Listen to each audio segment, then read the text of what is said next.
नमस्कार। मेरे इस वीडियो में आप सभी का स्वागत है और आज हम इनपुट डिवाइस और आउटपुट डिवाइस के बारे में अध्ययन करेंगे।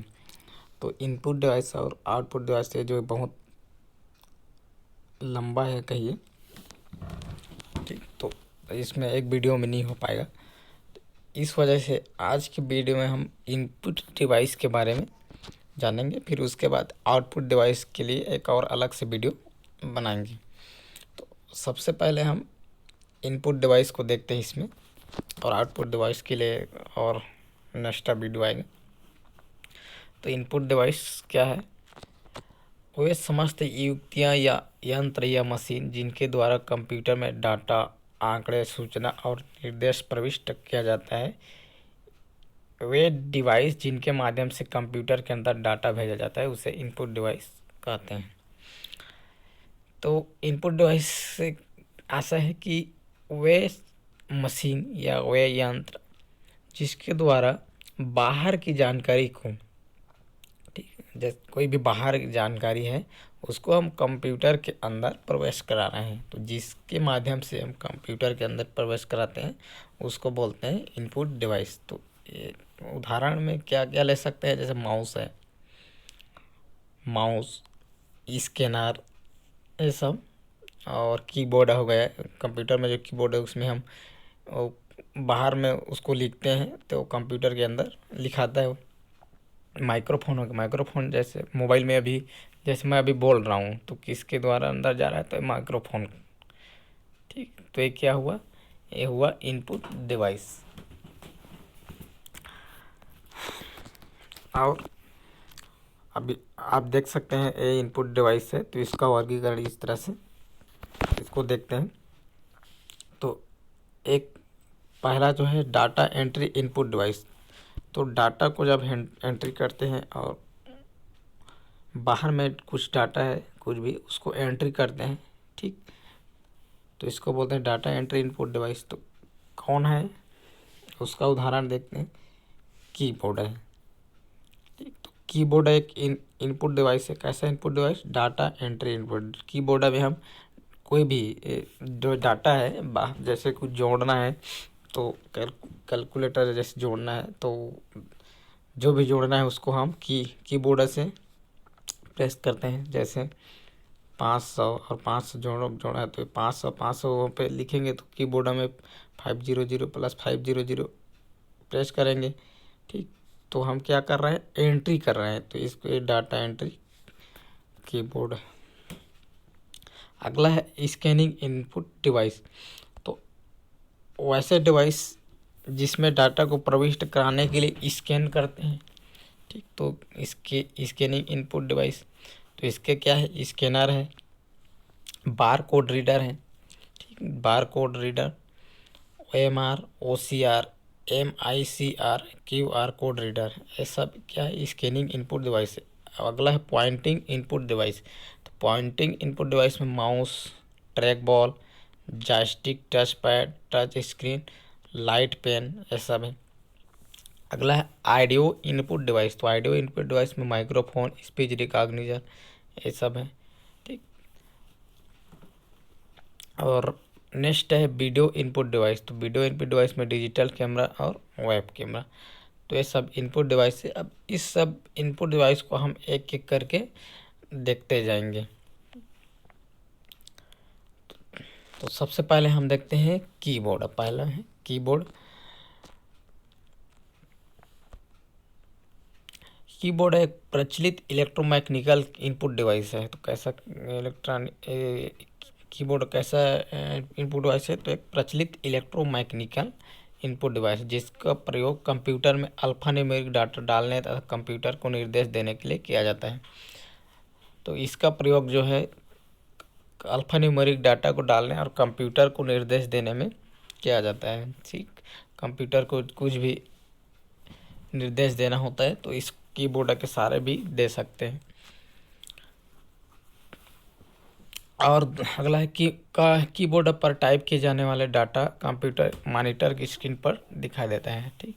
तो कीबोर्ड में हम जो भी लिखते हैं, जिस भी बटन को प्रेस करते हैं, दबाते हैं, कंप्यूटर के जो स्क्रीन होता है जिसको मॉनिटर बोलते हैं उस पर वो दिखाई देता है। कीबोर्ड का प्रयोग माउस की तरह भी किया जा सकता है। ठीक। और आजकल 104 बटन वाला कीबोर्ड का प्रयोग किया जाता है जिसको बोलते हैं क्वाड्री। तो इसको क्वाड्री क्यू QWERTY इस नाम से जाना जाता है। अब इस नाम से क्यों? क्योंकि जो कीबोर्ड है उसमें जो शुरू के जो 6 बटन हैं, ठीक, 1 2 3 4 5 और 6, ये जो 6 बटन है इसी नाम से लिखाया रहता है क्वाड्री। जैसे कीबोर्ड आपको दिखा देते हैं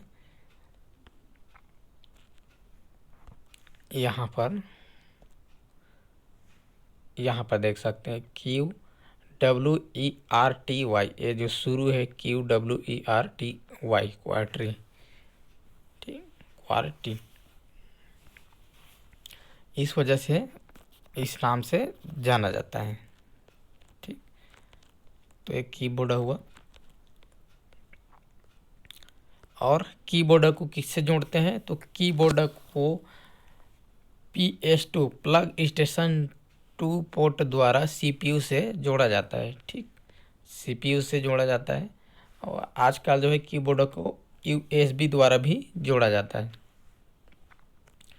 और आजकल वायरलेस कीबोर्ड का भी प्रयोग किया जाता है। तो वायरलेस कीबोर्ड सिस्टम से भौतिक संपर्क बनाए बिना रेडियो तरंग पर कार्य करता है तथा ब्लूटूथ द्वारा जोड़ा जाता है। ठीक, तो वायरलेस कीबोर्ड किसके द्वारा?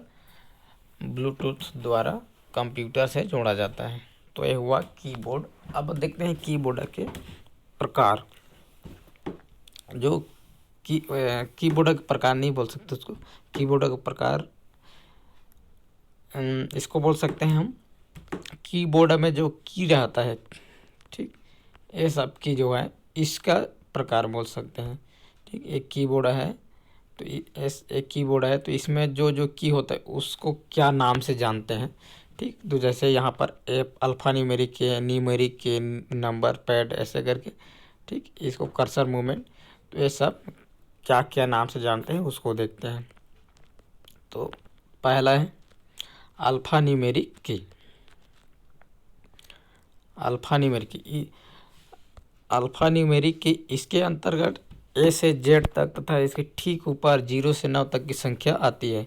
साथ ही स्पेशल सिंबल समाहित होते हैं। इनका प्रयोग ऐसे डाटा को टाइप करने के लिए किया जाता है जिसमें अल्फ़ा न्यूमेरिक अक्षर का प्रयोग होता है। जैसे पता लिखना है तो कोरबा सेक्टर 111 KH। ठीक, तो अल्फ़ा न्यूमेरिक की का प्रयोग कब करते हैं? जब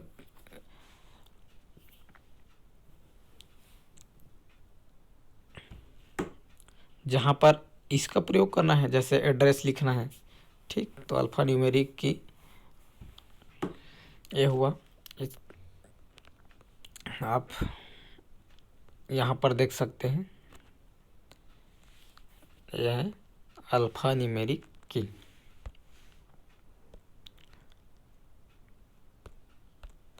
ठीक, ये अल्फ़ा न्यूमेरिक की।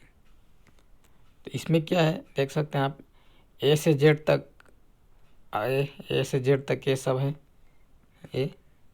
ठीक, और 1 से लेकर 9 तक यहाँ पर संख्या भी है।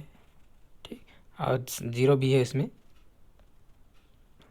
और कुछ स्पेशल सिंबल भी है, जैसे ये देखो ये सब ये है। ठीक, तो ये क्या है? अल्फ़ा न्यूमेरिक की कहलाते हैं। अब देख सकते हैं फोटो में भी इसको। अब अगला है फंक्शन की। तो फंक्शन की क्या है? कीबोर्ड में F1 से लेकर F12 तक की को फंक्शन की कहते हैं। ठीक, कीबोर्ड में F1 से लेकर F12 की जो है उसको बोलते हैं फंक्शन की। ये जो बटन है कीबोर्ड में सबसे ऊपर होता है। जैसे आप यहाँ पर देख सकते हैं कीबोर्ड है तो इसके सबसे ऊपर में कौन सा बटन है? F1 से लेकर F12 तक, यानी कि फंक्शन की। ठीक, तो प्रत्येक फंक्शन की अपने आप में कमांड होती है, कमांड के बराबर होती है। ठीक, तो फंक्शन की ये होता है। अब प्रत्येक फंक्शन की का कार्य अलग अलग होता है, तो प्रत्येक फंक्शन की का हम कार्य क्या है उसको देखते हैं। तो पहला है F1। तो F1 का कार्य जो है हेल्प मेनू ओपन करने के लिए, ठीक। जैसे यहाँ पर एक की है, अगर इस F1 को हम प्रेस करते हैं तो हेल्प मेनू ओपन हो जाएगा, ठीक। एक किसमें है, MS विंडोज़ में ना, MS विंडोज़ में है। अगला F2, तो फाइल और फोल्डर रीनेम करने के लिए F2 का काम क्या है, फाइल और फोल्डर को रीनेम करने के लिए। F3 फंक्शन की काम क्या है, तो सर्च बॉक्स ओपन करने के लिए। और F4 का एड्रेस बॉक्स ओपन करने के लिए। और F5 का वर्तमान ओपन विंडो को रिफ्रेश करने के लिए। F6 कर्सर को एड्रेस बार में ले जाने के लिए। कर्सर इस तरह से कंप्यूटर की स्क्रीन पर जो तीर का निशान दिखाई देता है ना, उसको बोलते हैं कर्सर। तो यहाँ पर अच्छा नीचे में है। F7 MS ऑफिस में स्पेलिंग और ग्रामर चेक करने के लिए। तो MS ऑफिस में स्पेलिंग और ग्रामर चेक करने के लिए F7 फंक्शन की काम करता है। और F8 विंडोज़ OS को सेव मोड में ऑन करने के लिए। और F9 MS वर्ड डॉक्यूमेंट को रिफ्रेश करने के लिए। वर्ड डॉक्यूमेंट को रिफ्रेश करने के लिए F9 फंक्शन की काम करता है। F10 मेन्यू बार को हाईलाइट करने के लिए। F11, तो F11 काम क्या है, फुल इस F11 नहीं, एक गलती से हो गया है। तो F11 यहाँ से देखना है, फुल स्क्रीन मोड को ओपन या क्लोज करने के लिए। जैसे F11 फंक्शन की को प्रेस करते हैं, दबाते हैं, तो स्क्रीन क्या होगा, वो फुल स्क्रीन हो जाएगा, ठीक। फिर अगली बार फिर दबाएगा तो फुल स्क्रीन जो है वो क्लोज हो जाएगा, ठीक। तो ये F11 का काम है। और अगला है F12। तो MS वर्ड में सेव एज विंडो ओपन करने के लिए F12 है, ठीक। MS वर्ड में सेव एज विंडो ओपन करने के लिए F12। अगला है कर्सर मूवमेंट की। कर्सर मूवमेंट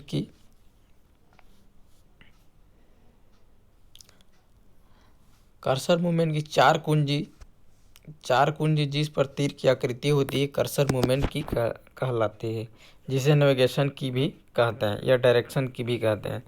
कर्सर को आगे पीछे ऊपर या नीचे लाने में प्रयोग किया जाता है। इसका 2 सेट कीबोर्ड पर होता है। पहला सेट नंबर पटल पर होता है, ठीक। तो कर्सर मूवमेंट की इस आप देख सकते हैं यहाँ पर ये है, ये क्या है, कीबोर्ड है। और ये जो है कर्सर मूवमेंट की है, ठीक। तो जो उसमें कर्सर रहता है स्क्रीन पर, कंप्यूटर स्क्रीन पर, उसको लेफ्ट राइट अप डाउन ले जाने के लिए इस की का प्रयोग किया जाता है, ठीक। अगला जो है संख्यात्मक की पटल, न्यूमेरिक कीपैड। तो कीबोर्ड के दाईं ओर कैलकुलेटर के समान स्थित बटनों को संख्यात्मक कीपैड कहते हैं। इसमें विशेष बटन नंबर लॉक होता है, जिसके ऑन होने पर संख्या लिखाता है, जबकि ऑफ होने पर न्यूमेरिक कुंजी की तरह काम नहीं करता, बल्कि यह कर्सर मूवमेंट की तरह काम करता है। इसमें जोड़, घटाव, गुणा, भाग, दशमलव की कुंजी होती है, ठीक। तो संख्यात्मक की पटल न्यूमेरिक कीपैड देखते हैं, इसमें और ज़्यादा क्लियर होगा, ये देख लीजिए।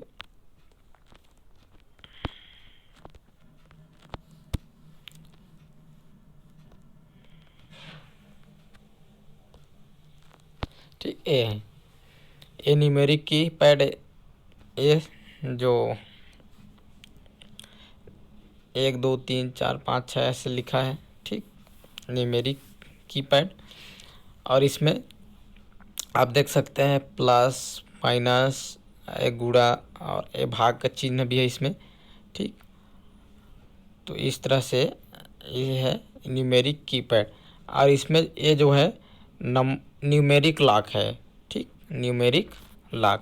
तो इसको जब हम प्रेस करते हैं, पहली बार प्रेस करते हैं तो ये ऑन होता है, तब ये न्यूमेरिक लॉक में जो नंबर है वो काम करेगा। अगर दूसरी बार फिर उसी को प्रेस करेंगे, ठीक, तो जो है ऑफ हो जाएगा। ठीक, तो ऑन और ऑफ करने के लिए दोनों कंडीशन के लिए उसी को प्रेस करना होता है। तो इस कारण इसको बोलते हैं टॉगल की। ठीक, तो हुआ न्यूमेरिक की। अगला है स्पेशल पर्पस की।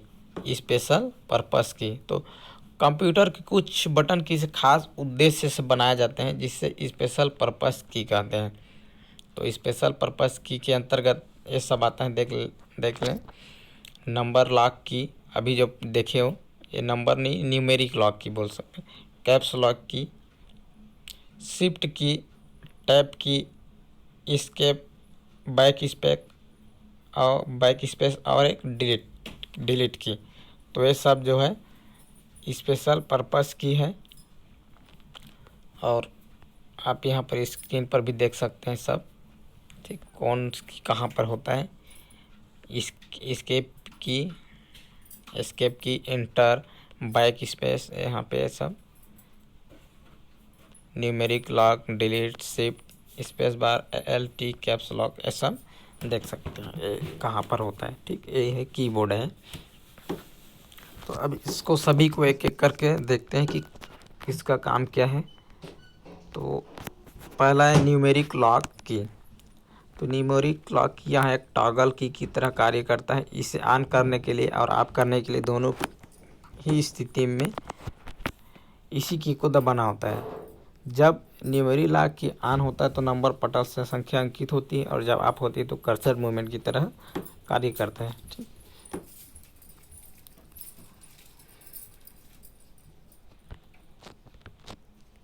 यहाँ पर ये न्यूमेरिक लॉक की, तो जब इसको हम प्रेस करते हैं तो ये सब काम करता है।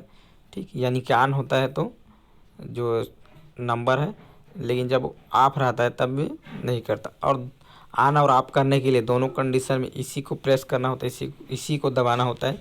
इस कारण इसको टॉगल की बोलते हैं। टॉगल की तरह कार्य करता है, इसे बोलते हैं। ठीक, अब नेक्स्ट है कैप्स लॉक की। कैप्स लॉक की, इसका प्रयोग अंग्रेजी वर्णमाला को छोटे अक्षर या बड़े अक्षर में लिखने के लिए किया जाता है। कैप्स लॉक बटन दबाने पर ऊपर दाईं ओर एक बत्ती जलती है तथा कीबोर्ड संबद्ध बटनों द्वारा वर्णमाला के बड़े अक्षरों में लिखा जाता है। कैप्स लॉक बटन दूसरी बार दबाने पर बत्ती बुझ जाती है तो वर्णमाला छोटे अक्षरों को टाइप किया जाता है। ठीक, तो कैप्स लॉक का प्रयोग किसके लिए किया जाता है। तो जो अक्षर होते हैं जैसे ABCD, ठीक, ABCD, इसको बड़े में करने के लिए। ठीक, तो इसको ABCD कैपिटल लेटर में लिखने के लिए इसका प्रयोग किया जाता है। ठीक, तो जब कैप्स लॉक की को हम प्रेस करते हैं तो उसके दाईं ओर, जैसे प्रेस लॉक की यहाँ पर है तो इसके दाईं ओर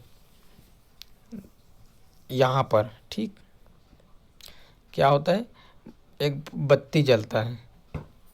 ठीक, तो अगर इसमें वाइट कलर का रहता है, वाइट कलर का बत्ती जलता है। ठीक, अगर जल रहा है तो समझेंगे कि इसको प्रेस करेंगे। ठीक, तो जब हम लिखेंगे कोई भी तो AB को दबाते हैं, AB जो है अक्षर लिखा है उसकी को दबाते हैं तो कैपिटल अक्षर में लिखाता है। लेकिन अगर ये बत्ती जो है बुझ गया तो इस तरह से मानो। ठीक, तो जब प्रेस करेंगे तो ABCD छोटे यानी कि स्मॉल लेटर में लिखाता है। ठीक, तो कैप्स लॉक की का काम है अक्षर को छोटे बड़े में बदलने का काम। ठीक, कैप्स लॉक की तथा नंबर लॉक की टॉगल बटन भी कहते हैं। ठीक, टॉगल बटन क्यों कहते हैं, क्योंकि इसका हर बार प्रेस करने पे इनका जो फंक्शन है उल्टा हो जाता है। अगला है शिफ्ट बटन। तो इसे संयोजन बटन भी कहते हैं। जब हम शिफ्ट के साथ किसी दूसरे बटन को दबाते हैं तो उस बटन के ऊपर छपे हुए कैरेक्टर टाइप होते हैं। ठीक, तो जैसे ए क्या है, एक की है। ठीक, इसमें ए छपा है और इसके साथ एक शिफ्ट वाला बटन, शिफ्ट बटन, इसको भी प्रेस करते हैं दोनों को। तो कंप्यूटर स्क्रीन पर इसमें जो भी छपा है, इसमें क्या छपा है, ए छपा है, तो कंप्यूटर स्क्रीन पर ए दिखाई देगा इस तरह से। तो इसका प्रयोग उसी के लिए किया जाता है। अगला है टैब की। टैब की का प्रयोग क्या है? तो इसका प्रयोग कर्सर को एक निश्चित दूरी तक सरकाने के लिए किया जाता है। अगला है एस्केप बटन। एस्केप बटन, तो एस्केप की का प्रयोग वर्तमान प्रोग्राम से बाहर जाने के लिए किया जाता है। ठीक, एस्केप की का प्रयोग वर्तमान में जो भी हम प्रोग्राम है उससे बाहर जाना है तो एस्केप की का प्रयोग किया जाता है। और ये जो है बाईं और सबसे ऊपर होता है, तो आप देख सकते हैं ये बाईं ओर है ये, और सबसे ऊपर में है ये, सबसे ऊपर में है। ठीक, तो इसको बोलते हैं एस्केप की। तो वर्तमान प्रोग्राम है उससे बाहर जाने के लिए फिर उसको प्रेस करते हैं। अगला है बैक स्पेस बटन। तो बैक स्पेस की का प्रयोग टाइप में की हुई गलती को सुधारने के लिए किया जाता है। यहाँ कर्सर के ठीक बाईं ओर अक्षर को मिटाने के लिए किया जाता है। अगला है डिलीट बटन। तो डिलीट की का प्रयोग किसी सिलेक्ट आइटम को मिटाने के लिए किया जाता है। ठीक, डिलीट माने मिटाना है। अगला है मॉडिफायर। तो मॉडिफायर बटन कंप्यूटर के इनपुट डाटा टेस्ट इत्यादि को मॉडिफाई करने के लिए किया जाता है। उदाहरण है इसका शिफ्ट कंट्रोल ALT। तो इसको सबको बोलते हैं मॉडिफायर की। मॉडिफायर की के साथ किसी बटन को दबाने पर उस बटन की परिभाषा बदल देता है। तो मॉडिफायर की है और उसके साथ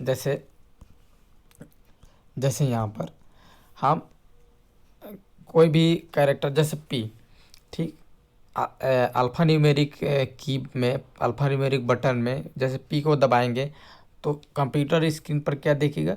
सिर्फ P लिखाएगा वहाँ पर। ठीक, P लिखाएगा। लेकिन अगर हम इस पहले कंट्रोल को दबाते हैं, फिर प्लस, और फिर कंट्रोल प्लस P को दबाते हैं। ठीक, कंट्रोल प्लस P को दबाते हैं। कंट्रोल क्या है? मॉडिफायर की है। ठीक, और इस P को दबा दें तो यहाँ पर P नहीं लिखाएगा, बल्कि क्या होगा? यहाँ पर प्रिंट का कार्य होगा। ठीक, तो अब इस बटन यानी कि जो P बटन है, ये P बटन का काम क्या था? P लिखना था वहाँ पर। लेकिन यहाँ पर जब हम मॉडिफायर की को दबाए और साथ में P को दबाए तो इसका परिभाषा बदल गया, यानी काम बदल गया। तो अब यहाँ पर क्या होगा? ये प्रिंट होने का काम होता है। ठीक, तो प्रिंट करने के लिए कंट्रोल प्लस P दबाया जाता है। ठीक, तो इस तरह से मॉडिफायर की के साथ किसी दूसरे की का प्रयोग करते हैं तो उस की का परिभाषा ही बदल देता है। तो ये हो मॉडिफायर की। तो इस तरह से एक कीबोर्ड में डिटेल देखें तो कीबोर्ड में एक बार फिर से देखते हैं क्या है। ठीक, तो कीबोर्ड के प्रकार किस तरह से कीबोर्ड में जो की है उसका प्रकार देखते हैं। तो पहला है अल्फ़ा न्यूमेरिक की।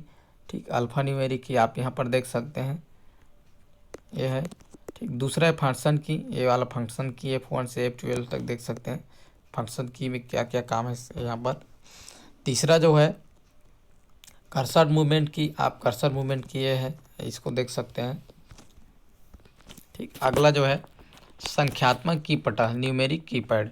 ठीक, तो संख्यात्मक की पटा ये है, जो कीबोर्ड है उसके दाईं तरफ जो है कैलकुलेटर की तरह, जिसमें प्लस माइनस जोड़ वाला चिन्ह होता है। अगला स्पेशल पर्पस की। स्पेशल पर्पस की में सब होता है, देख सकते हैं।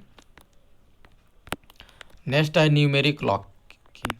अच्छा, ये स्पेशल पर्पस की का ये प्रकार है। न्यूमेरिक लॉक की, कैप्स लॉक की, shift button, tab button, escape button, back space, delete button. और छठवां जो है इसका छठवां प्रकार जो है मॉडिफायर की। ठीक, इस तरह से कीबोर्ड के बारे में, जो कि कीबोर्ड एक इनपुट डिवाइस उसके बारे में कंप्लीट हुआ। अब दूसरा जो इनपुट डिवाइस है वो है माउस। तो माउस के बारे में अब देखते हैं।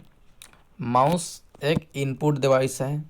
ठीक, माउस एक पॉइंटिंग युक्ति है जिसका उपयोग डाटा को पॉइंटिंग करने के लिए किया जाता है। ठीक, तो कैसा इनपुट डिवाइस है? पॉइंटिंग इनपुट डिवाइस है। माउस का आविष्कार जो है 1964 में डगलस सी इंजेलबर्ट द्वारा किया गया था। माउस का आविष्कार कब हुआ था? तो 1964 में। किसके द्वारा? डगलस सी इंजेलबर्ट द्वारा। ठीक, और माउस को यूएसबी द्वारा जोड़ा जाता है, PS2 या यूएसबी द्वारा। कंप्यूटर स्क्रीन पर जो हमें एरो स्क्रीन दिखाई देता है उसे बोलते हैं कर्सर मूवमेंट, कर्सर या पॉइंटर की। ठीक इस तरह से। ठीक, कंप्यूटर स्क्रीन पर इस तरह से दिखाई देता है, सभी को पता है। इसी को बोलते हैं, ठीक, क्या बोलते हैं इसको, कर्सर या पॉइंटर।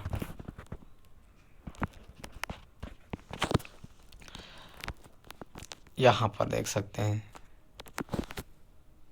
ये माउस है। माउस इसलिए क्योंकि चूहा जैसे दिख रहा है।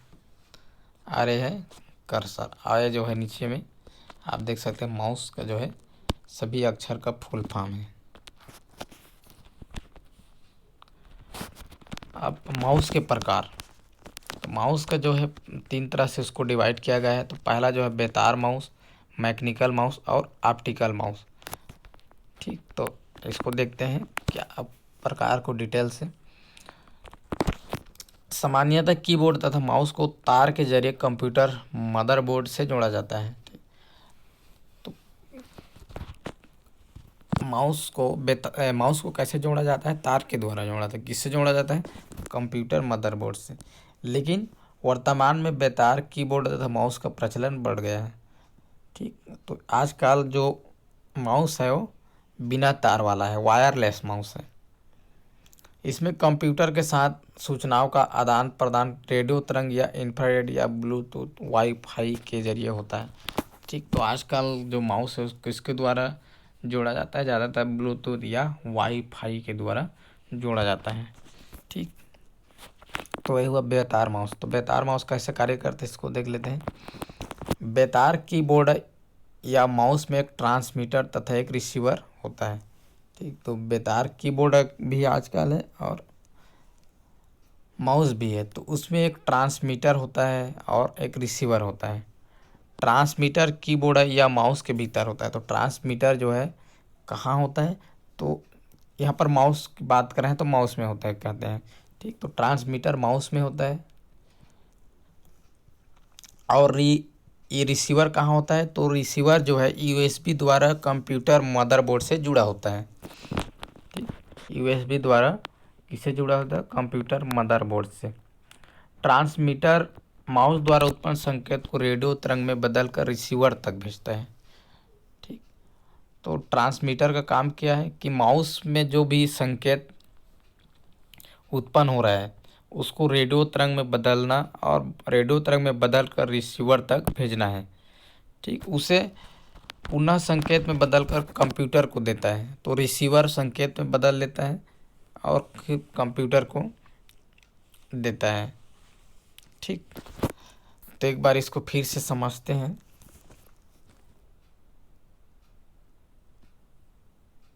ये माउस है, मत समझें। ठीक, माउस। अब इस माउस से क्या जुड़ा है, इस माउस से जुड़ा होता है ट्रांसमीटर। ट्रांसमीटर, ये ट्रांसमीटर।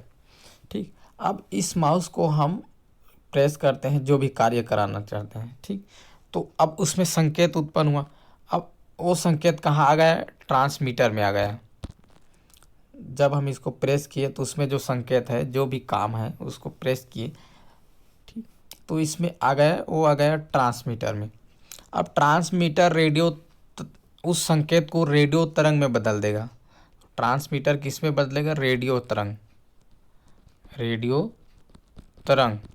ठीक, अब रेडियो तरंग में बदल कर इस रेडियो तरंग को कहाँ भेजेगा, वो भेजेगा कंप्यूटर से जुड़ा हुआ रिसीवर में। रिसीवर, यहाँ से ट्रांसमीटर भेज दिया रिसीवर में। क्या को भेजा, रेडियो तरंग को, जो संकेत है, संकेत को रेडियो तरंग में बदल दिया और भेज दिया रिसीवर तक। ठीक, अब रिसीवर क्या करेगा, जो कि कंप्यूटर से जुड़ा है, यह कंप्यूटर से जुड़ा है समझो। ठीक है, रिसीवर।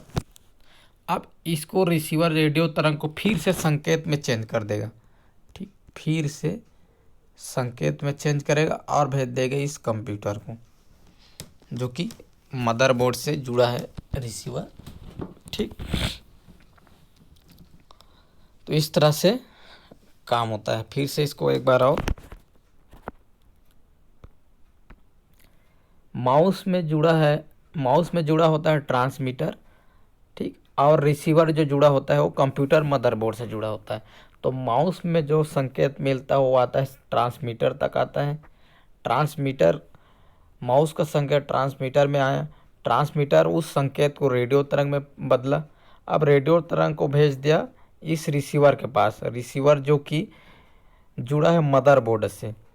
ठीक, अब रिसीवर क्या करेगा, इस रेडियो तरंग को संकेत में बदलेगा। ठीक, तो संकेत में बदलेगा और संकेत को फिर भेज देगा इस कंप्यूटर तक। तो इस तरह से बेतार माउस का जो है कार्य होता है। अगला है मैकेनिकल माउस। तो मैकेनिकल माउस में रबर बाल का प्रयोग कर्सर मूव करने के लिए किया जाता है। और नेक्स्ट है ऑप्टिकल माउस। तो ऑप्टिकल माउस में एलईडी लाइट का प्रयोग किया जाता है। तो इस तरह से माउस हुआ। और अब देखते हैं माउस के कार्य। तो पहला है पॉइंट और सिलेक्ट करना। तो माउस पॉइंटर को किसी आइकॉन के ऊपर ले जाने से यदि माउस पॉइंट हाथ के आकार का हो जाए तो इसे पॉइंट कहा जाता है। तो मान लो किसी आइकॉन पर, कंप्यूटर स्क्रीन पे किसी भी आइकॉन पे ले जाते हैं, ठीक है, आइकॉन के ऊपर ले जाते हैं तो कैसा हो जाता है, हाथ जैसे हो जाता है, तो उसको बोलते हैं पॉइंट। तो माउस का प्रयोग किसी आइकॉन, टेक्स्ट या इमेज को सिलेक्ट करने के लिए भी किया जाता है। तो माउस का प्रयोग क्या करते हैं, किसी टेक्स्ट है, इमेज, आइकॉन, इसको सिलेक्ट करने के लिए किया जाता है। सिलेक्ट किए गए आइकॉन, टेक्स्ट है, इसमें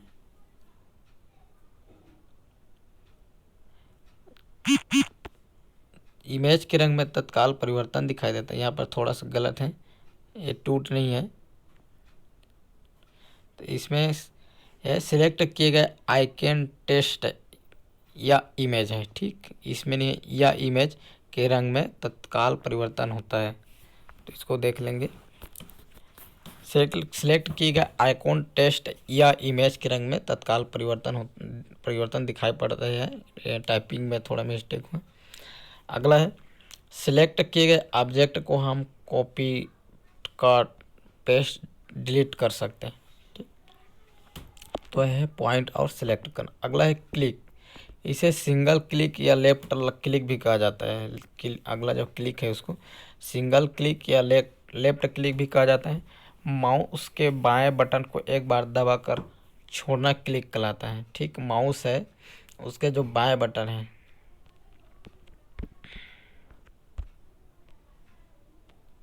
मान लो माउस है, ठीक, ये क्या है, बाएं बटन है, तो इसको एक बार ऐसे प्रेस कर दिए, छोड़ दिए। ठीक, तो इसको क्या कहते हैं, क्लिक बोलते हैं। इसका प्रयोग किसी ऑब्जेक्ट या आइकॉन को पॉइंट कर उसे सिलेक्ट करने के लिए किया जाता है। तो उसका प्रयोग क्या है, किसी पॉइंट, ऑब्जेक्ट या आइकॉन को सिलेक्ट करने के लिए किया जाता है। अगला है डबल क्लिक। माउस के बाएं बटन को जल्दी जल्दी 2 बार दबाकर छोड़ना डबल क्लिक कहलाता है। डबल क्लिक का प्रयोग किसी फाइल या फोल्डर को खोलने या किसी प्रोग्राम को एक्टिवेट या स्टार्ट करने के लिए किया जाता है। ठीक, तो माउस के जो बाएं बटन है उसको जल्दी जल्दी 2 बार क्लिक कर दिया तो कहलाएगा डबल क्लिक। तो इसको जब किसी फाइल या फोल्डर को खोलना होता है उसको हम जल्दी जल्दी 2 बार प्रेस करते हैं तब वो खुलता है। ठीक, ओपन होता है, स्टार्ट होता है। नेक्स्ट है राइट क्लिक। तो माउस के दाएं बटन को एक बार दबाकर छोड़ना राइट क्लिक कहलाता है। जब हम राइट क्लिक दबाते हैं तो मेन्यू संबंधी विकल्प खुलता है जिसे ड्रॉप डाउन मेन्यू कहते हैं। ठीक, तो जब राइट कीबोर्ड के राइट साइड को दबाते हैं तो क्या खुलता है, मेन्यू खुलता है जिसमें प्ले, कॉपी और डिटेल, फॉरवर्ड, ऐसे ये सब लिखा रहता है। ठीक, और किसी ऑब्जेक्ट की प्रॉपर्टी जानने के लिए राइट क्लिक प्रयोग किया जाता है। ठीक, तो कोई ऑब्जेक्ट है उसमें वो कितना प्रॉपर्टी है, ये उसको प्रॉपर्टीज बोले तो हम उसको क्या और अपने भाषा में क्या बोल सकते हैं, जैसे एमबी जगह कितना लिया है इसे, कितने एमबी का है, कितने केबी का है, इसको जानने के लिए। ठीक, 100 एमबी का है कि 100 केबी का है, इसको जानने के लिए हम उस राइट क्लिक का प्रयोग करते हैं। अगला है ड्रैग और ड्रॉप। किसी ऑब्जेक्ट के आइकन पर माउस ले जाकर लेफ्ट बटन दबाना तथा लेफ्ट अंगुली के बटन दबाए रखकर माउस को एक स्थान से दूसरे तक ले जाना ड्रैग कहलाता है। ठीक, तो माउस, ठीक, किसी भी ऑब्जेक्ट के आइकॉन है, ठीक, उस पर माउस को ले जाएंगे और लेफ्ट बटन को दबाए रखेंगे। ठीक, उस लेफ्ट बटन को दबाए रखेंगे और उस माउस को हम जब दूसरे तरफ घुमाएंगे, ठीक, तो वो जो ऑब्जेक्ट है या आइकॉन है वो भी उसके साथ ही जाएगा। ठीक, एक स्थान से दूसरे स्थान पर जाएगा, तो उसको क्या बोलेंगे, ड्रैग बोलेंगे, ड्रैग। ठीक, और इसके साथ क्या होता है, जो भी आइकन हम सिलेक्ट किए हैं यहाँ पे, जो भी आइकन पर जाकर हम लेफ्ट बटन को दबाएं तो वो आइकॉन भी साथ साथ ही जाता है। अब माउस पॉइंटर को वांछित स्थान या आइकॉन पर ले जाकर लेफ्ट बटन छोड़ देना ड्रॉप कहलाता है। अब क्या करेंगे, उस आइकॉन पे जहाँ उस आइकन को जिस स्थान पे छोड़ना होता है वहाँ पे हम उस बटन को जो कि दबाए हैं उसको छोड़ देंगे। ठीक, तो वहीं पर वो आ जाएगा जहाँ पे छोड़ेंगे, जो भी आइकॉन को हम लिए हैं। ठीक, अब उसको वहाँ पे छोड़ देंगे तो वो छोड़ना, ठीक, उस जो क्लिक किया है उस बटन को छोड़ देना वो कहलाता है ड्रॉप कहलाता है। तो ये है ड्रैग और ड्रॉप। इसका प्रयोग ड्रैग और ड्रॉप का प्रयोग किसके लिए किया जाता है, तो आइकॉन, चित्र, अक्षर, फाइल, फोल्डर को कंप्यूटर स्क्रीन पर एक स्थान से दूसरे स्थान ले जाने के लिए या कंप्यूटर मेमोरी में एक फोल्डर से दूसरे फोल्डर तक पहुंचाने के लिए किया जाता है। ठीक, तो ड्रैग और ड्रॉप का प्रयोग आइकॉन को एक स्थान से दूसरे स्थान तक ले जाने के लिए किया जाता है। ठीक, तो ये हुआ माउस। अगला है ट्रैक बॉल। तीसरा जो है ट्रैक बॉल, तो ये माउस का ही प्रारूप है जिसमें रबर बाल नीचे ना होकर ऊपर होता है। अब बहुत टाइम हो गया, थोड़ा जल्दी जल्दी देखेंगे। इसमें माउस को अपने स्थान से हटाए बिना रबर बाल को घुमाकर माउस पॉइंटर के स्थान में परिवर्तन किया जाता है। इसका प्रयोग मुख्यतः कैड तथा कैम में किया जाता है। ट्रैक बॉल का प्रयोग लैपटॉप, कंप्यूटर, माउस के स्थान पर पॉइंटिंग डिवाइस के रूप में हो जाता है। बाल को लेफ्ट और राइट मूव करने पर कर्सर का अनुसार लेफ्ट और राइट मूव। तो ट्रैक बॉल आप देख सकते हैं, यहाँ पर ट्रैक बॉल इस तरह से दिखाया जाता है। यहाँ पर ये बाल है, ठीक, इस बाल को हम जब लेफ्ट साइड प्रेस करते हैं तो जो कर्सर है इस तरह से एक कर्सर है। ठीक, तो क्या होता है, लेफ्ट तरफ जाता है और राइट को मूव करते हैं, राइट तरफ बाल को घुमाते हैं तो जो है राइट तरफ जाता है इधर। इस तरह से ये ट्रैक बॉल है। अगला है जॉयस्टिक। तो जॉयस्टिक भी एक पॉइंटिंग इनपुट डिवाइस है जो माउस एवं ट्रैक बॉल की तरह कार्य करता है। जॉयस्टिक आप देख सकते हैं यहाँ पे स्क्रीन पे, इसका जो चित्र है देख सकते हैं कि इस तरह दिखाया जाता है। तो ये भी एक पॉइंटिंग इनपुट डिवाइस है और ये भी माउस एवं ट्रैक बॉल की तरह ही कार्य करता है। तो बाल के साथ एक छड़ी लगा दी जाती है, ठीक, ताकि बाल को आसानी से घुमाए। तो इसमें भी ये जो है जैसे ट्रैक बॉल है ना, ये ट्रैक बॉल इसको देखते हैं, ये ट्रैक बॉल है, इसी के तरह वो भी। इसमें क्या करते हैं, इसको हम सिर्फ बाल को टच करते हैं, लेकिन जब जॉयस्टिक की बात करते हो तो इसमें हम एक इस तरह से छड़ी जैसे लगा देते हैं। इस छड़ी को पकड़ कर इधर घुमाते हैं, तो इधर घुमाएंगे तो जो क्या बोलते हैं कर्सर की इधर आएगा। अब मान लो इस बाल को पकड़ कर इधर ला दें तो कर्सर की क्या है इधर लाएगा। ठीक, तो ये भी सेम ट्रैक बॉल की जैसे, बस इसमें हम एक छड़ी जैसे लगा देते हैं, जैसे आप यहाँ पर देख सकते हैं। तो ये क्या है, कार में जो गियर होता है उसके जैसे दिख रहा है, ठीक। और एक छड़ी जैसा है, कार में जो गियर रहता है उसके जैसे सेम। ये जो है यहाँ पर बाल है उसके ऊपर लगा हुआ है, तो ये बिल्कुल ट्रैक बैल की तरह ही है। तो इसका प्रयोग क्या है, इसका उपयोग वीडियो गेम और रोबोट नियंत्रण आदि में किया जाता है। यह वीडियो गेम खेलना आसान और मज़ेदार बनाता है, ठीक। तो जैसे लगेगा जैसे कार चला रहा है, तो इसलिए वीडियो गेम जो है उसका उपयोग करना और अच्छा लगता है और आसान भी होता है। तो ये हुआ जॉयस्टिक। अगला है लाइट पेन। लाइट पेन भी एक प्रकार का इनपुट डिवाइस है। यह एक खास तरह का इलेक्ट्रॉनिक पैड पर चलने वाला एक पेन होता है। इस इससे पेन से पैड पर जो अंकित करते या लिखते हैं वो कंप्यूटर स्क्रीन पर दिखाता है और बाद में उसे स्टोर किया जाता है। इसका प्रमुख उपयोग इलेक्ट्रॉनिक हस्ताक्षर, स्क्रीन पर लिखने, बार कोड पढ़ने एवं चित्र बनाने करते हैं। Light pen optical input device है। लाइट पेन में जिस पेन का प्रयोग है उसको बोलते हैं स्टाइलस। तो अब ये देखते हैं इसको चित्र से, ये है लाइट पेन, ठीक। तो एक क्या है, एक विशेष प्रकार का इलेक्ट्रॉनिक डिवाइस है। इसमें हम इस लाइट पेन में जो भी लिखेंगे, ठीक, इस ये लाइट पेन है, इसके द्वारा इसी में लिखेंगे। इसे ऐसा नहीं कि किसी भी जगह लिखा जाए, ठीक। तो ये विशेष प्रकार का इलेक्ट्रॉनिक डिवाइस होता है, इसी में लिखेंगे। तो इसमें जो भी लिखेंगे इसमें लिखाएगा। जैसे ये सब जो भी लिख रहे हैं तो इस लाइट पेन से लिखाएगा। अब इसको हम क्या करेंगे, इसको स्टोर कर लेंगे, सेव कर लेंगे। तो ये जो जो अक्षर, ये चित्र जो भी लिखे हैं वो स्टोर हो जाएगा। तो ये है लाइट पेन, देख सकते हैं। ये लाइट पेन क्या है, एक डिवाइस, इनपुट डिवाइस है। इसका उपयोग क्या है, हस्ताक्षर, स्क्रीन पर लिखने, बार कोड पढ़ने, चित्र बनाने के लिए किया जाता है। अगला है टच स्क्रीन।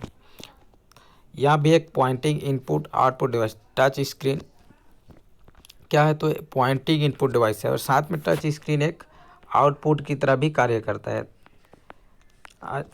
और टच स्क्रीन पर जैसे मैं इसको टच कर रहा हूँ जिसको भी, तो ये टच हो रहा है, ठीक। अब इसमें देख सकते हैं आप। तो टच स्क्रीन भी क्या है, इनपुट डिवाइस है और जिसको हम छू कर निर्देश देने कार्य करते हैं, ठीक। तो जैसे मोबाइल को ही उदाहरण लेते हैं, तो मोबाइल में आप जिसको भी जैसे फ़ोटो निकाला है तो गैलरी के जो आइकॉन है उसको टच करते हैं,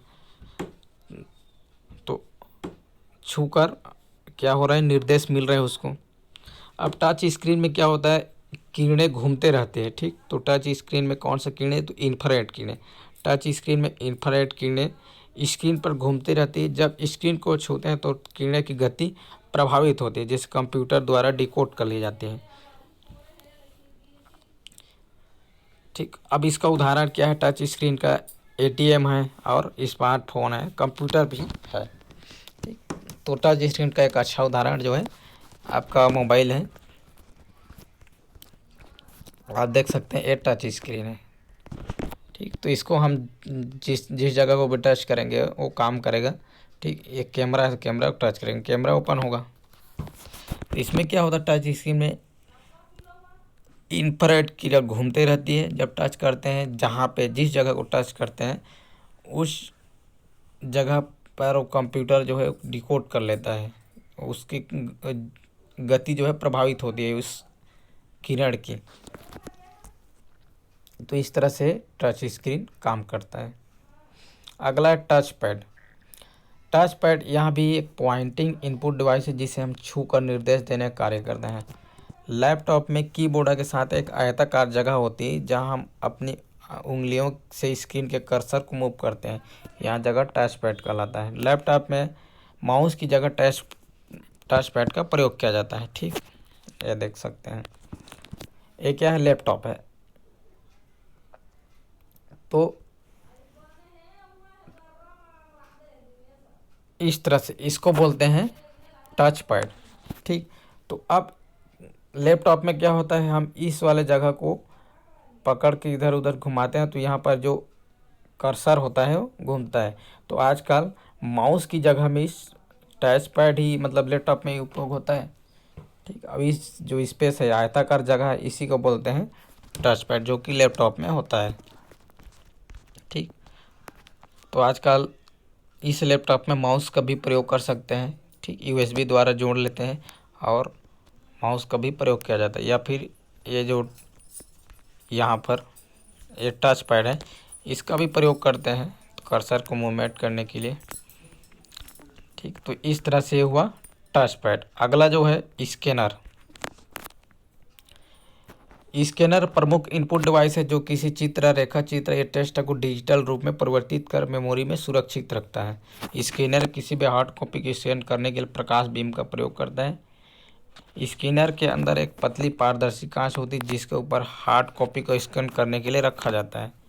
स्कैनर के अंदर से एक तीव्र प्रकाश बीम हार्ड कॉपी पर पड़ती और प्रकाश की रिफ्लेक्शन से डिजिटल इमेज बनती है। स्कैनर से स्कैन किए गए डॉक्यूमेंट को बिट मैप इमेज के रूप में कंप्यूटर में मेमोरी में स्टोर किया जाता है। स्कैनर हार्ड कॉपी को सॉफ्ट कॉपी परिवर्तित करती है। स्कैनर द्वारा स्कैन गए डिजिटल कॉपी को हम इमेज के रूप में एडिट करते हैं, टेक्स्ट के रूप में एडिट नहीं किया जाता। यहाँ पर अब ये क्या है इसको पढ़ समझते हैं। ठीक, ये यहाँ पर देख सकते हैं स्कैनर है। ठीक, अब स्कैनर में एक पतली पारदर्शी कांच होती है, कांच जैसे देख सकते हैं। ठीक, अब इस कांच के ऊपर जिस भी कॉपी, पुस्तक या जो भी हार्ड कॉपी है उस जिसको हम स्कैन करना है उसको रखते हैं। जैसे यहाँ पर बुक रखा गया है, देख सकते हैं आप। ठीक, रख दिए। अब यहाँ पर जब इसको ऑन करते हैं, स्कैन करते हैं, तो यहाँ पर लाइट जलता है। जैसे आप फ़ोटो कॉपी कराने जाते हैं तो उस फोटो कॉपी जो प्रिंटर होता है उसके ऊपर रखते हैं, उसमें क्या होता है वो कांच जैसे रहता है। ठीक, उसके ऊपर रखा जाता है आप जो फ़ोटो कॉपी कराने जाएँ। फिर उसको या इस वाले जो उसका कवर समझो, ठीक, इसको बंद करते हैं और फिर फ़ोटो कॉपी के लिए प्रेस करते हैं। जो भी की होता है उसको फ़ोटो कॉपी करने के लिए की होता है उसको। तो अब क्या करता है, यहाँ पर लाइट जलता है। ठीक, अब लाइट जलता है तो जो उसको फ़ोटो कॉपी करना है उसको स्कैन करके और सॉफ्ट में बदल देता है। तो इस तरह से स्कैनर काम करता है। ठीक, तो यहाँ पर लाइट आता है, प्रकाश बीम के रिफ्लेक्शन से स्कैन कर लिया जाता है। तो ये हुआ स्कैनर। अगला है optical mark reader, OMR. OMR इसका उपयोग वस्तुनिष्ठ उत्तर पुस्तिकाओं को जांचने के साथ विकल्प युक्त चिन्ह के पढ़ने में किया जाता है। तो ओएमआर क्या है, ऑप्टिकल मार्क रीडर। आजकल जो एग्ज़ाम दिलाते हैं, ठीक, तो ये सब ओएमआर से होता है। ठीक, तो उसको पढ़ने के लिए जिसका प्रयोग किया जाता है वो भी एक इनपुट डिवाइस ही है। तो ओएमआर क्या होता है, ओएमआर इनपुट डिवाइस जो पेपर में जो भी पेंसिल है, पेन के जो निशान है उसको पढ़ सकता है। तो प्रतियोगी परीक्षा में ओएमआर का प्रयोग किया जाता है। देख सकते हैं आप ये ओएमआर कैसा रहता है। ये जो ओएमआर पेपर है, ओएमआर इन डिवाइस है, इनपुट डिवाइस है। अब इस तरह से इस पेपर को इसमें प्रविष्ट करा रहा है तो ये जो इनपुट डिवाइस है वो पढ़ लेगा इस पेन के जो चिन्ह या गोल गोल जो किए हैं उसको। तो इस तरह से भी एक इनपुट डिवाइस है। अगला है OCR, ऑप्टिकल कैरेक्टर रिकॉग्निशन। तो ये भी एक स्कैनिंग इनपुट डिवाइस है। इसकी सहायता से कागज़ पर लिखे हुए डाटा को पढ़ा जा सकता है। OCR स्कैन किए गए हार्ड कॉपी को डिजिटल वर्ड प्रोसेसिंग टेस्ट में बदलता है। तो एक क्या है, आप पढ़ते हैं अच्छे से, ऑप्टिकल कैरेक्टर रिकॉग्निशन। ये भी एक स्कैन इनपुट डिवाइस है। ठीक, अब यहाँ पर जैसे कागज़ है, इसमें जो भी अक्षर लिखा है उसको ये स्कैन कर लेता है और स्कैन करने के बाद ये टेक्स्ट के रूप में यानी कि अक्षर के रूप में, जैसे इस बुक में मान लो लिखते हैं इमेज लिखते हैं, तो ये इमेज को ये क्या करेगा, स्कैन कर लेगा।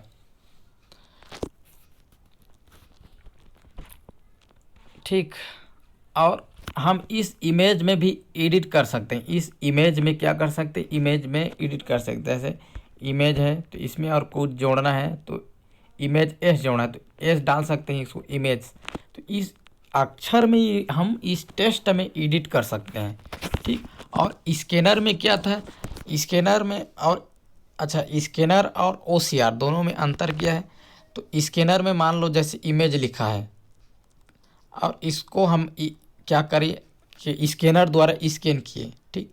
इसमें इमेज है, इस बुक में लिखा है इमेज, और स्कैनर द्वारा जब हम इसको स्कैन किए तो हम इसके अक्षर में एडिट नहीं कर सकते अक्षर में, ठीक।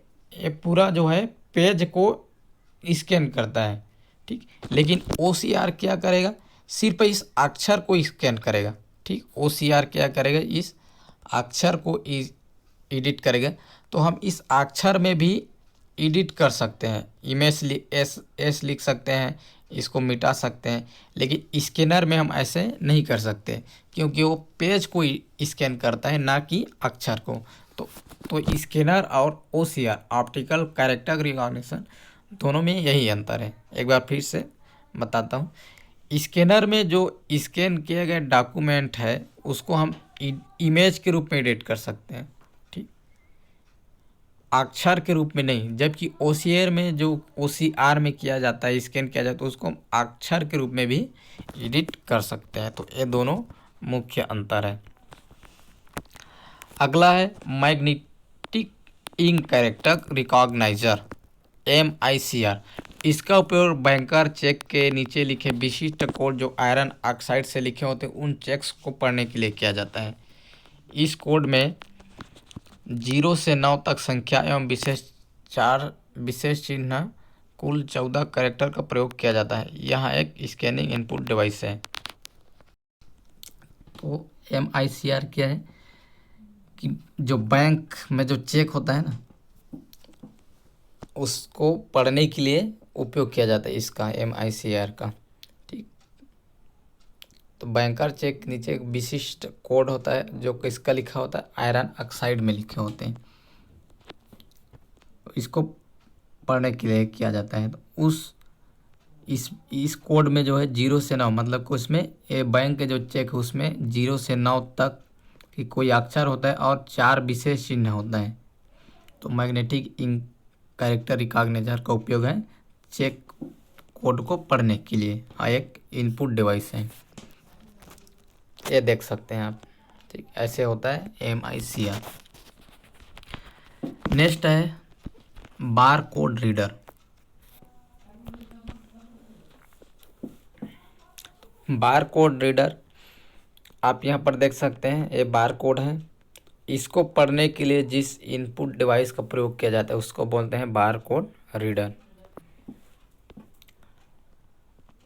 तो बार कोड क्या है, किसी उत्पाद पर प्रिंटेड लाइन के पैटर्न को बार कोड कहते हैं, ठीक।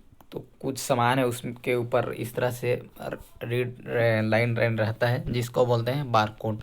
तो बार कोड में 13 अंक होते हैं।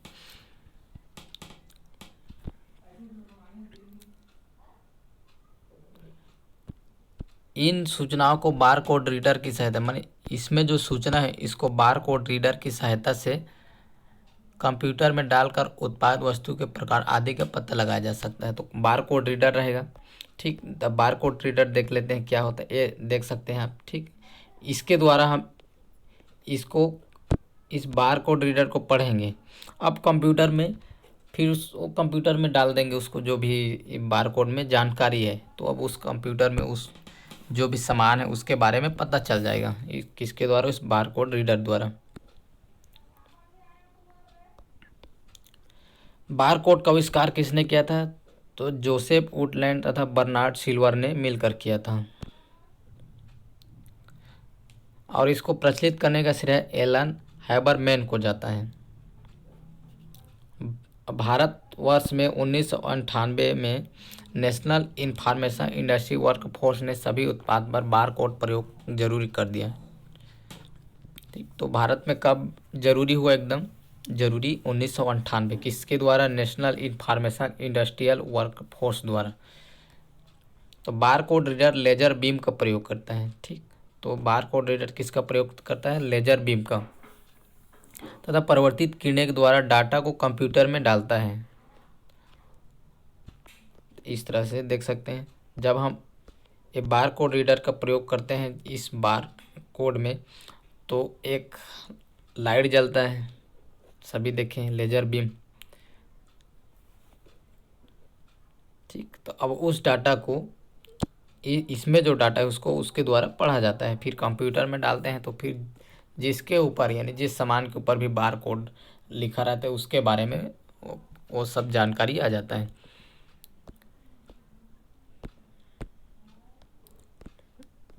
नेक्स्ट जो है क्यूआर। अब इधर को थोड़ा और जल्दी जल्दी देखते हैं क्योंकि लगभग 1 घंटा होने वाला है, तो बहुत ज़्यादा समय हो गया। अब 13वां जो है बहुत ज़्यादा है, इस वजह से इतना टाइम लग रहा है। QR code reader. तो क्यूआर कोड रीडर एक इनपुट डिवाइस है जो लेजर तकनीक से क्यू क्रिस्पन कोड को रीड करता है। क्यूआर कोड का प्रयोग डिजिटल भुगतान के समय किया जाता है। ठीक, तो जैसे मोबाइल में ही देखते हैं, तो क्यूआर कोड रीडर के इस तरह से एक क्यूआर कोड होता है। ठीक, तो आजकल डिजिटल भुगतान के रूप में इसका प्रयोग किया जाता है। तो दूसरे एक मोबाइल में इस तरह से इस तरह से क्यूआर कोड रहेगा। ठीक, अब जैसे हम फ़ोन पे प्रयोग करते हैं, तो फ़ोन पे में इस तरह से मोबाइल में क्यूआर कोड रहता है, और दूसरे मोबाइल में जब उसको स्कैन करते हैं इस क्यूआर कोड को, तो ये होगा क्यूआर कोड। तो डिजिटल भुगतान करना है जैसे फ़ोन पे, उदाहरण पेटीएम, ये सब, तो क्यूआर कोड रीडर का प्रयोग किया जाता है कि इसको बोलते हैं क्विक रिस्पॉन्स। अगला है बायोमेट्रिक। तो बायोमेट्रिक डिवाइस का प्रयोग सुरक्षा की दृष्टि से किया जाता है, या घर और स्थानों में उपयोग में लाया जाता है, या अवैध व्यक्ति के प्रवेश को रोकता है। तो बायोमेट्रिक कैसे काम करता है इसको थोड़ा देख लेते हैं। ठीक, तो जैसे मान लो कोई कंपनी है, कोई कंपनी में 14 लोग काम करते हैं। ठीक, फॉर एग्जांपल, तो इस 14 लोगों की जानकारी हम कंप्यूटर में सेव कर लिए हैं। ठीक, अब जब भी जैसे नया दिन स्टार्ट होगा तो ये 14 लोग काम करने आएंगे। ठीक, तो इनको हम स्कैन करेंगे जिसके द्वारा फिंगरप्रिंट होगा या फेस रिटेन है इसके द्वारा। ठीक, तो अब इसमें तो पहले से इस कंप्यूटर में जानकारी पहले से सेव है, तो अब इनका जो जानकारी है वो इसमें शो हो जाएगा, हाँ, कि यही लोग हैं। लेकिन अगर इस 14 को छोड़कर कोई दूसरा व्यक्ति है, 15वां व्यक्ति आ गया, अब यहाँ पर हम स्कैन करेंगे किसी भी स्कैनर, तो फिंगरप्रिंट स्कैनर हो सकता है, रेटिना स्क्रीन या फेस स्कैनर हो सकता है। ठीक, तो इसके द्वारा जब स्कैन करेंगे, अब इस 15वें व्यक्ति का जानकारी तो इसमें है ही नहीं, तो अब क्या होगा, इसमें जानकारी नहीं है तो उसके समझ में आ जाएगा कि हाँ ये कोई दूसरा व्यक्ति है, ये 14 जो व्यक्ति काम करने आए हैं उनमें से कोई अलग है। ठीक, तो क्या होगा, अवैध व्यक्ति होगा, तो हम इसको समझ आएंगे कि एक वो व्यक्ति नहीं है जो काम करते हैं बल्कि दूसरा व्यक्ति है। ठीक, तो एक सुरक्षा की दृष्टि से इसका प्रयोग किया जाता है बायोमेट्रिक। तो बायोमेट्रिक जो है प्रकार इसका देखते हैं, फिंगरप्रिंट स्कैनर। तो बायोमेट्रिक में पहला है फिंगरप्रिंट स्कैनर। तो इसका उपयोग फिंगरप्रिंट के द्वारा किसी व्यक्ति की पहचान के लिए किया जाता है। ठीक, जैसे आजकल इसका उपयोग आधार कार्ड से पैसा निकालने के लिए किया जाता है। तो जिसका आधार कार्ड है उसी का पैसा निकलता है, किसी दूसरे का नहीं निकलता है। ठीक, सभी को पता है इसका। तो इसमें कैसे काम होता है इसको देखते हैं। तो फिंगरप्रिंट, जैसे हम यहाँ पर अपना फिंगर रखते हैं। ठीक, आधार कार्ड कंप्यूटर में जैसे पैसा निकालना है उसके उदाहरण लेकर समझते हैं। तो पैसा निकालना है, तो जो पैसा निकालने वाले हैं वो आपके आधार नंबर से लिंक रहेगा आपका अकाउंट। ठीक, तो आपके आधार नंबर को उसमें शो कर लिखेंगे जो भी कंप्यूटर है उसमें। ठीक, अब उसके बाद यहाँ पर रेड लाइट जलेगा और आप अपना अंगूठा या उंगली यहाँ पे रखेंगे। ठीक जी, और यहाँ जिसका आधार है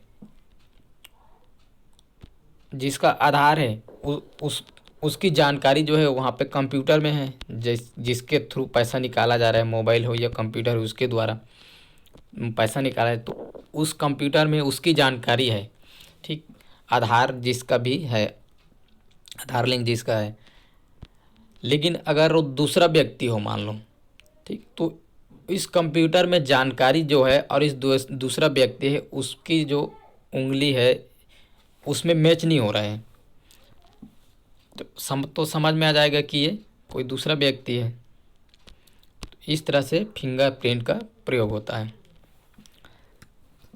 तो जैसे और इसका उपयोग कार्यालय में कर्मचारी को उपस्थिति दर्ज कराने, वर्किंग आवर ज्ञात करने के लिए किया जाता है। ठीक, तो अभी जैसे बताया कि बायोमेट्रिक में जैसे 14 लोग हैं तो काम कर रहे हैं, तो इनका उपस्थिति दर्ज करने के लिए हाँ यही लोग आए हैं, चाहिए 14 लोग, कोई दूसरा नहीं है करके पता चल जाएगा इस फिंगरप्रिंट से।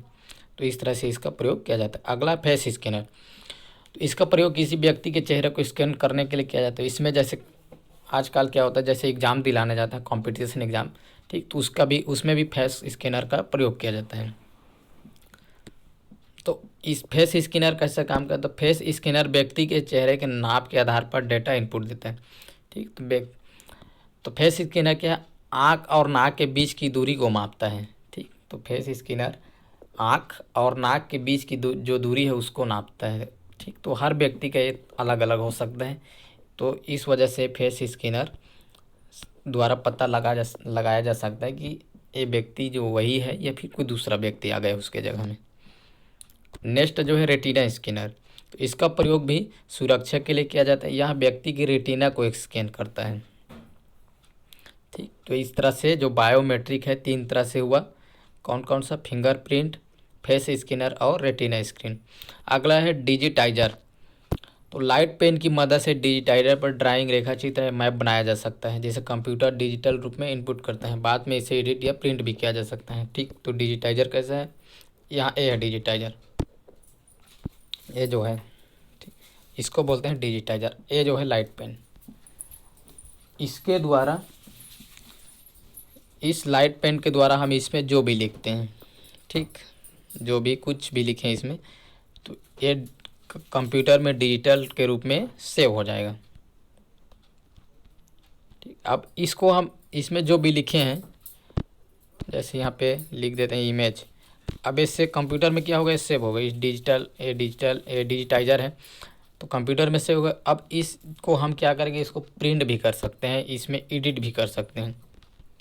अगला माइक्रोफोन, तो आप देख सकते हैं माइक्रोफोन इस तरह से। तो इसमें क्या है, माइक्रोफोन क्या है, ऑडियो इनपुट डिवाइस है। जब हम कुछ भी बोलते हैं तो इसमें इस माइक्रोफोन के थ्रू कंप्यूटर में जाता है।